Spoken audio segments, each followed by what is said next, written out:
if you can see, you see my full screen. Just want to confirm that. Yep. Okay, great. So really, there's a couple things that I want to point out when we talk about managing hydrogen.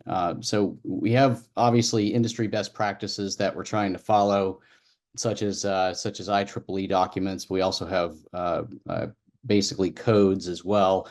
So in this case, just want to point out that in all cases, in all flammable gases, hydrogen it follows the same kind of suit when it comes to making sure that we maintain a safe level below the lower explosion limit. So in this case, hydrogen is explosive at 4%.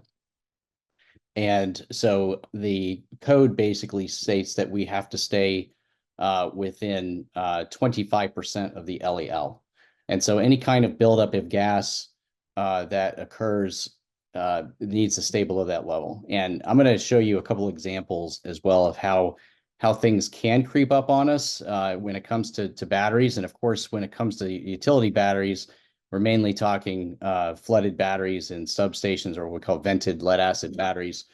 We're seeing some other technologies come out, obviously in multiple industries that have different gassing properties, but hydrogen definitely is present in anything that's considered to be an aqueous battery. So be your lead acid batteries, so be your nickel cadmium batteries, and I will address the lithium later on in the presentation and how that actually is also a concern, but not necessarily under normal operations, but more abnormal operations. So we are seeing some more valve regulated batteries in the utility space, which is kind of interesting to see with the emergence of what we call lead plante batteries or pure lead batteries. And these, we're seeing a little bit more in various applications just because of the cyclability, as well as some of the ride through properties of these batteries are showing a lot of promise when it comes to reliability. But these batteries typically have they're called sealed batteries in a lot of cases, or a lot of people call them maintenance free. In reality, they have a vent on top of the batteries that is more of a pressure vent. So in normal operation, the battery is recombinant. So all the water will go back into the battery, into the absorbed glass mat that's located between the plates. And however, if you do a boost or equalized charge where you're increasing the charge voltage, a lot of times you have to do this in order to equalize cell voltages. As soon as the pressure inside that battery reaches above, say, 5 psi, then the valve can open and release hydrogen. We try not to do this on a regular basis. If anybody likes to hit the equalize button, it's not a good practice unless you have a reason to do so. But anytime you do that, then you have a potential for hydrogen to be released into the atmosphere. And so that happens during what we call overcharging or equalized charging. Some call it boost charging. But it can also happen under any abnormal conditions where you have excessive heat, where you're not doing temperature compensation, where the charge voltage may be too high for the temperature. And so these batteries do have the potential to be able to gas hydrogen. So just because they are recombinant or they are more of the sealed type doesn't mean they're completely sealed. What we're used to seeing in substations, of course, are the vented lead acid batteries. We also call them flooded or wet cells. These vented lead acids are typically, you see maybe call them lead antimony, lead calcium batteries. Typically, they're lead calcium in substation. We also have another vented type, which are NiCads. Instead of sulfuric acid and water electrolyte, you'll have potassium hydroxide. But in either case, electrolysis does occur, and they both will vent hydrogen. There are some safety mechanisms on the battery. As you can see, these caps on the top, these are called flame arresters, and they're used in two different ways. They disperse hydrogen from the top of the battery, but they also prevent flame from entering the battery, because you always have hydrogen between the water level and the jar cover of the battery. But these basically vent hydrogen normally during normal operation, and of course during boost or equalized charge, they increase the amount of hydrogen. Anytime you're recharging, it increases the amount of hydrogen output. So in this case, we do have ventilation standards, which we'll talk about here in a couple minutes when it comes to properly ventilating hydrogen out of the battery area or the battery room. And it really depends on the charge. I'm sorry, flip slides. Depending on the charge state of charge that the battery is in. So it's on float voltage. It's a minimum amount of hydrogen being produced. If you're on boost equalized charge, then you're going to produce more hydrogen. In either case, mitigation programs for these vented batteries should be taken into consideration using the current IEEE standards, which would be IEEE 1635 ASHRAE 21. And I will mention that again in this presentation as we kind of touch on the standards themselves. Lithium-ion batteries, we're seeing a lot of these entering in the marketplace, not so much in utilities yet, but these batteries are non-aqueous batteries. However, if they go into thermal runaway, then they will gas, but they gas more than just hydrogen. They gas actually carbon monoxide, carbon dioxide, hydrogen, and hydrogen fluoride, and amongst other gases. So in this case, what we're seeing is basically the primary measure of safety in these batteries are the BMS, which is the battery management system that is more of the brain of this system, monitors the voltage, the temperature, the current. And if anything goes into a fault condition, then it'll shut the battery down and go into more of a protection mode.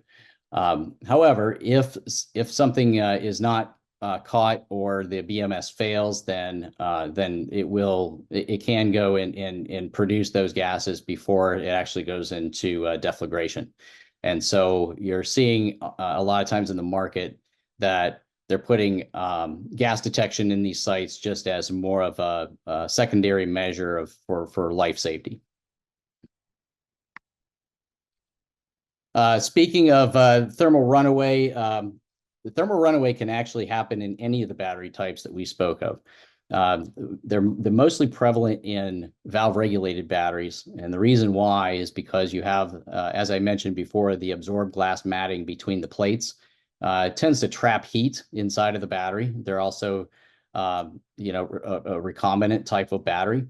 However, in flooded batteries, you can achieve thermal runaway if in overcharged conditions. And basically, this is just an increase in the in current, which leads to an exothermic reaction.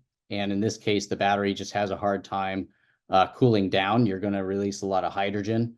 And if the battery continues to be charged, then the battery just simply won't cool down, and it will and it basically goes into an overcharged condition. And if you've ever heard of a battery smelling like rotten eggs, that's basically what you're smelling is hydrogen sulfide, and that's of course where two hydrogen molecules combines with a sulfur molecule, and hydrogen is lighter than air, so it rises towards the ceiling, but hydrogen sulfide actually is heavier than air, so it'll go towards the floor, kind of like propane. So in any case, we are trying to avoid any kind of thermal runaway situation, as well as avoid dangerous accumulation of hydrogen, and of course the production of hydrogen sulfide in an overcharged situation. Just a couple of incidents, because it's kind of fun to see what's happened in the industry over the years. There was an incident March 15th of 1994 in LA with a telephone exchange. These were valve regulated batteries that ignited at a telephone exchange. Hydrogen gas chain reaction caused a loss of a 911 center, police and fire communications for an hour, And some workers were injured in this incident. So this was an incident where hydrogen contributed to a fire. This was a decommissioned data center in 2001. These were vented batteries. Basically, in this scenario, what happened was that the data center is being decommissioned. The batteries were left online; they were left on float charge. However, all the other equipment was removed from the facility, and to save energy, they decided to turn off the ventilation system. Turns out that the site did have hydrogen detection, and it was producing an audible alarm on the site, in which the neighbors of this building were calling 911, saying there was an alarm going off. Under investigation, they determined that they thought it was a false alarm. They kept clearing the alarm. Turns out it was the hydrogen detector. And over time, with the ventilation system off and the batteries just remaining on float, it collected enough hydrogen that caused an explosion and spontaneous disassembly of the roof. Now, going back to this, there is a standard, the NFPA 76, that has been written into the battery model codes that basically says that you cannot have a hydrogen system or detection system that simply enunciates an audible alarm in a room and is not monitored by some sort of monitoring facility, fire panel, or building management system. So whenever you have any kind of safety device, like a gas detection device, is supposed to enunciate somewhere, so that it goes to a central monitoring station, so that a ticket can be opened or action can be taken on that site. Another loss of facilities was an NRG power plant in 2019. This was a lead acid battery bank. An electrical fault led to a fire, and they extinguished this with no injuries. But again, if in this case they didn't, hydrogen may have been a contributing factor, but which of course led to a fire within that facility. Another one that was a wind farm in Oahu in 2020. This was a suspected thermal runaway event, and it was a fire that lasted 13 hours, 36 hours of smoldering, complete loss of the building. You can see the deflagration vents on top of the building were open, and basically channeling that energy out. But of course, in this case, in any thermal runaway event with a lead acid battery, you will detect hydrogen, and that could be used as a mitigation plan for that type of incident. So as I mentioned before, IEEE, we actually have, I actually sit on the IEEE committees for the stationary batteries. And we are just now beginning to rewrite IEEE 1635, which is a joint standard with ASHRAE. And so that's IEEE 1635 ASHRAE 21. It actually details the hydrogen evolution based on the battery type. So there's a calculator that's actually being developed with all the different battery manufacturers' models of batteries. You can add the room size, you can add some of the characteristics of the site as well as the battery type, and it'll calculate for you what the hydrogen evolution will be for that battery type and how much ventilation you really need in a given room. I have an example that's coming up here in I think the next a few slides from now. But basically, it considers the heat and off-gassing variation from the battery type, and it also provides basically a specific hydrogen concentration examples when it comes to charging and operating cycles. So basically, what that means is gives you the best case scenarios on float voltage, and that also goes through the worst case scenarios such as boost, equalized charge, thermal runaway, and charger runaway, and we'll go over that here in a few minutes. But basically, these detailed calculations provide you guidance to be able to design ventilation systems that meets the specific battery room or room that the batteries reside in, whether it be a substation or a SCADA system or whatnot. So there's definitely some help out there, and that document can actually be found either on IEEE or on TechStreet. So when we talk about codes, the ventilation codes typically are developed through a couple of organizations, the International Fire Code and also the National Fire Protection Association. The language is fairly similar, and so it'd be IFC section 608 for some of the older codes that are still adopted. The newer version is chapter 12.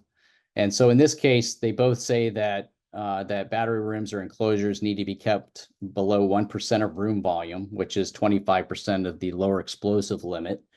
And so this needs to be with your hazardous mitigation plan. So hazardous mitigation plans can be anything from controlling your ventilation to adding detection, as well as the detection tied into gas purge systems. And so the fans will kick on when it starts reaching 1%. So AHJs are fairly flexible when it comes to accepting a mitigation plan, as long as it includes keeping that volume down below 1% hydrogen in a given room. And again, the IEEE 1635 document is a key tool for calculating this. The NFPA, we have NFPA 2, basically on how to basically design, install, and operate hydrogen systems. But then for batteries, it's going to be NFPA 855, and that contains the language, like I said, similar to IFC. So NFPA used to be geared more towards just stationary battery systems, but 855 includes also BESS systems, or battery energy storage systems. So it's really an expanded document that was created to include all kinds of different battery technologies, not just for substations, but also for your energy storage systems that could be for grid support, on demand, peak shaving, or even microgrids. So anything that exceeds 70 kilowatt hours as far as the model codes are concerned needs to comply with code. And so that's pretty much an adopted practice with all of the adopted codes in no matter whether it's IFC or NFPA. If you don't have a calculation, then they say that you have to do continuous ventilation. But we're seeing more and more that with the technology today, we're seeing more of the gas detection systems that are being integrated with gas purge fans. And so if you use that type of method as your hazardous mitigation program, then the code basically states that you have to have a few things present. So first of all, you do have to limit the gas to 25% of the lower flammability limit or lower explosion limit. It has to be continuous monitoring. Then it also has to trigger the ventilation fan or the gas purge system. And you also have to have 2 hours of standby power for the system. And as I mentioned before, with NFPA 76, you have to generate a trouble signal upon either malfunction or alarm. And so that trouble signal needs to go to either like a network ops center or a fire alarm panel. And local authorities may have additional requirements. One thing I always caution against or about is that these are typically adopted by the state. However, local authorities are able to add to, but not remove from the adopted state code. And if you want the reference for that, that's written in either the home rule legislation or in the state constitutions. They have a provision for home rule. Home rule basically states that you can be more strict in a local jurisdiction, but you can't be less strict than the state adopted state code. So I said I was going to give you an example. This is kind of an extreme example, but it was a real example that we actually did a calculation for a specific site. This is a fairly large battery, so I'm actually giving you a data center battery as an example. But this was 2 parallel strings of 23 plate batteries, which, if you know batteries, that's a fairly large battery system, but in a very small room. And we've seen these battery systems on racks that are 3 tiers high and, crammed in small spaces and such. So this is kind of that example. Now, if you look at the gassing mode, you see that the IEEE 1635, as I mentioned before, breaks it down into best case and worst case scenarios. So best case would be that you have a float charge that's producing some hydrogen. You have a boost, equalize, or finishing charge. And what I mean by the boost and equalize, I'm kind of saying that in the same light. Finishing charge is when a battery reaches 90% of charge and it's going off into its final state of charge for the last 10%. So we consider that a finishing charge. Initial charge would be if I just installed the battery and I'm giving it an initial equalized charge. And then charger runaway means that the charger is malfunctioning and ramped up to its maximum voltage and basically causes the battery to go into thermal runaway. So in this case, in each of these scenarios with this battery, the calculations prove that for this size of room and this type of battery, I need 3.18 CFM of airflow in that room. As soon as I go into boost charging, you can see I need now 10.6 CFM. And again, if I'm doing an initial charge, which is a little higher charge, 16.8 CFM, and then if the charger goes into a malfunction state and ramps up into maximum charge voltage, then I'll need a whopping 60.8 CFM. Now, in this case, each one of these scenarios, we look at if you remove the ventilation requirement, how long would it take you to reach 1%? And as you can see, things are not really, they don't happen in minutes or seconds. They pretty much happen in hours or days. And so float charge, as you can see, takes many days. And back to that picture I showed you earlier, that took many days. That wasn't a short event that all of a sudden it developed a lot of hydrogen and blew the roof off the ceiling. That was something that happened over a long period of time. If something is left on equalized charge, then of course it takes obviously a lot less time, but we're still talking hours. So this is not so much a leak detection kind of example, but it's more of a slow, gradual buildup. And then you can see how much time it would take to get to 4%. So in this case, this is, again, these are referencing the IEEE document. And you can run these examples yourself by using that document based on the room size, the amount of ventilation that's currently existing in the battery type. So when it comes to hydrogen sensing, there are some challenges when it comes to actually creating a hydrogen sensor. Temperature plays a big part in the accuracy of the sensor. Certain sensors operate better in certain temperature environments, so you have to make sure you operate per the specification of the sensor itself. Any kind of high concentrations can lead to inaccurate readings. Fortunately for batteries, like we said, it's a very slow build, so accuracy typically is not that much of an issue for the battery applications. But cross sensitivity with other gases can be an issue. One thing that we've noticed is that I've actually had sites that have called in and said, well, we're getting a carbon monoxide alarm, but they found out it was actually due to the hydrogen that was being given off from the battery. And so you can have cross sensitivities with other gases when it comes to sensors. So you just understand the type of sensor you have and the cross sensitivity that it could be occurring with your hydrogen sensor. And then, of course, we talked about the standards, codes and standards when it comes to regulatory.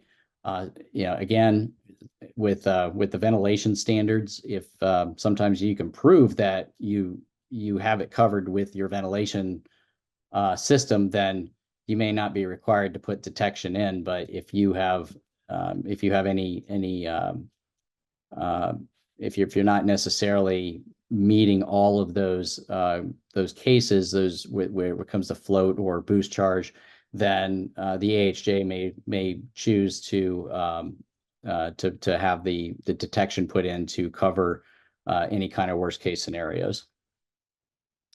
And there are different kinds of sensors and different maintenance that goes along with those. So you have catalytic bead sensors are kind of the traditional type of sensors that are out on the market. But just keep in mind that some of the issues or some of the concerns that we have at IEEE about the use of sensors is that the user, the person who's required to maintain these units, they understand what the maintenance requirements are. And so some of these sensors, especially like, say, for instance, the catalytic bead sensors, require calibration every 3 to 6 months. And so we do see a lot of sensors going into various applications and not maintained. And so that can give you a big false sense of security because they will drift. However, there are some solid state technologies that basically will not require as much calibration or will auto calibrate by themselves. There are some TCD sensors as well that may not require calibration. They may require some bump testing, but also has a limited life. So you have to know when to replace them as well. So just, when you're selecting, just make sure you understand the specification and the maintenance requirements around those specifications.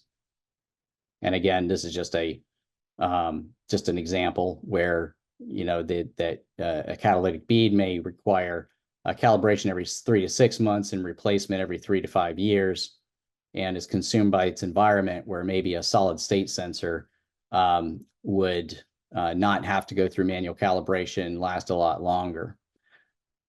So in conclusion, just know that any aqueous batteries that will present, basically a hydrogen risk during operation and charging. Just a note, discharging, we don't find that it really increases the hydrogen output all that much, but it's really more towards the recharge and the boost equalized charge functions that you're going to find the most hydrogen produced. And this is going to be in valve regulated batteries, vented batteries with vented lead acid and NiCad. The regulations do require either monitoring or continuous ventilation. So you either provide the continuous ventilation according to the standard, which is the IEEE 1635, or you add the monitoring, and then you can have the monitoring activate the fan. And so that'll eliminate the need for continuous ventilation. And then, of course, as I mentioned before, making sure that the detection systems connect to either fire panels, a battery monitoring system, or a building management system, or a SCADA system. Make sure it alarms somewhere other than just an audible alarm in the room. And then, of course, there's a lot newer technologies out there that are available today to help with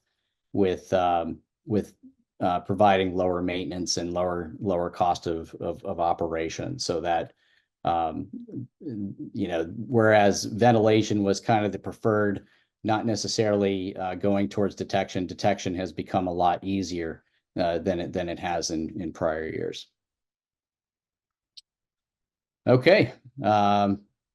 Thank you for the opportunity to present, and I'm sure you might have some questions. Yeah, thanks very much.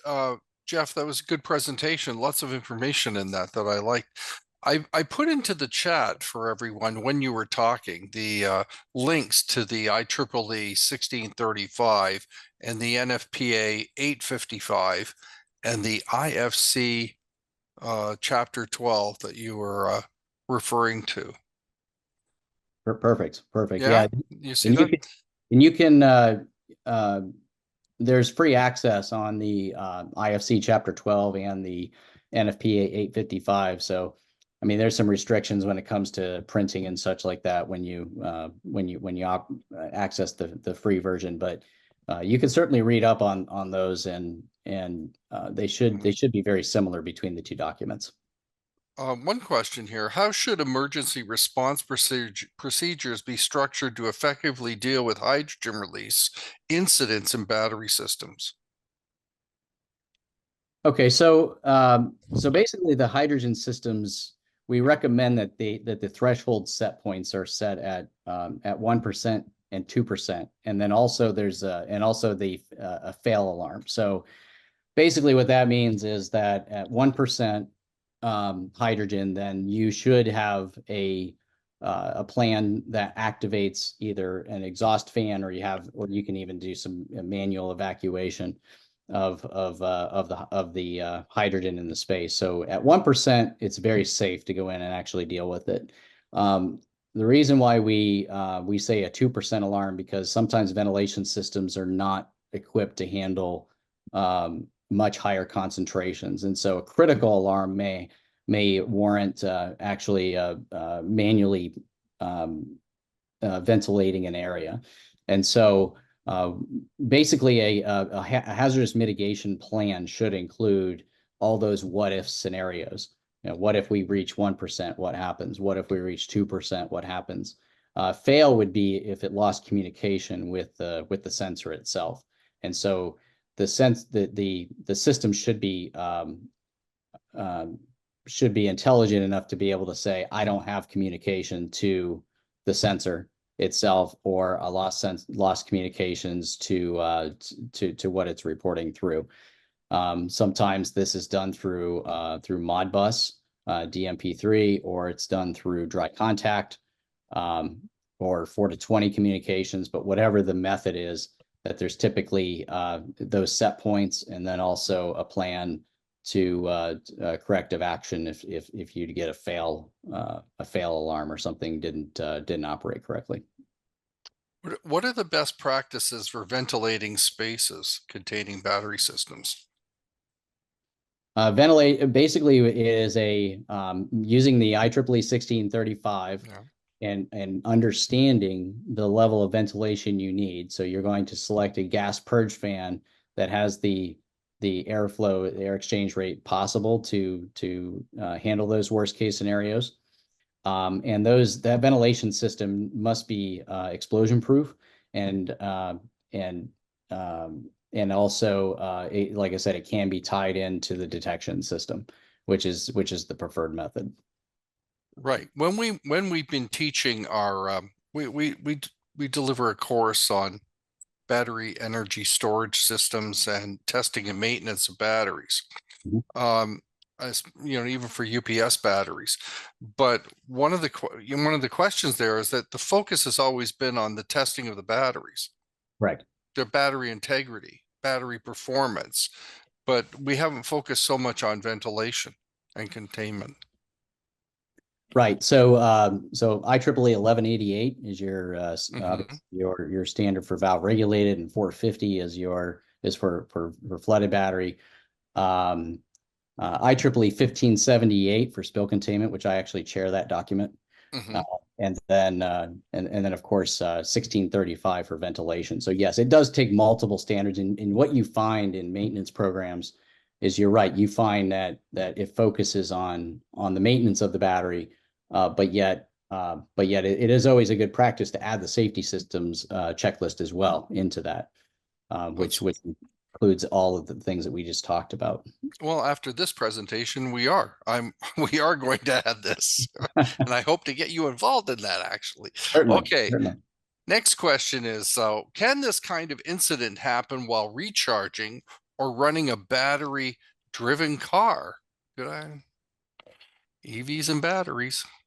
Yeah. So again, with EV and batteries, the batteries in cars being lithium batteries, non-aqueous, they actually don't gas unless there's a malfunction. Now, if you basically how the lithium battery works is the the lithium jelly or the electrolyte is encapsulated in a laminate, and so that keeps oxygen out. And obviously, as long as these batteries are intact, which they're all tested to UL standards, basically. So and as long as they're intact, then everything is fine. Now, if you get an accident, or if like say for instance, we saw it in Florida during the hurricanes, if you remember, Mhm. some car batteries catching on fire. Well, what happened in those situations is the seawater got into the battery system and caused the batteries to delaminate and causing oxygen to get into the electrolyte, and so that caused the deflagration in those systems. And so you shouldn't expect any kind of gassing out of the systems as long as it's a normal operation. If it goes into thermal runaway, or if there's damage to the cell, then or to the battery itself, then at that point, you're going to get all kinds of alarms, probably more in the line of temperature alarms and voltage alarms and things of that nature. In UPS, it just shuts off the charge current. Mhm. In EVs, there are other protection circuits as well, but obviously sometimes catastrophic events that you can't really help that. But uh, Right. just don't park it in the garage. So Yes. Okay. Thanks very much. That was a good presentation. I like that one.